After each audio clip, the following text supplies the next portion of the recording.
Welcome. In this video, I'll show you how to fix Facebook Marketplace if it's suspended. Alright, if you find this video helpful, please leave a like and subscribe to the channel for more such tutorials. Now, first up, go ahead and open up the Facebook app. Now, tap on the three horizontal lines right here. Now, go ahead and tap on your profile. So once you're on your profile, go ahead and go to the top right, tap on the three dots right here. And then go ahead and tap on profile status.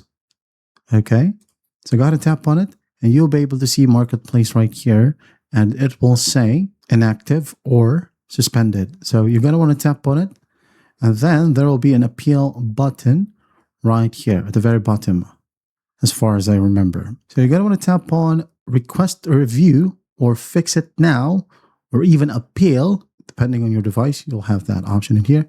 So just go ahead and tap on it, and then you just need to basically follow the simple prompts and then explain that your listings comply with Facebook's rules. So again, all of your options will be in this specific place. And that is how you fix Facebook Marketplace if it's suspended. I hope this video helps. I'll see you in the next one.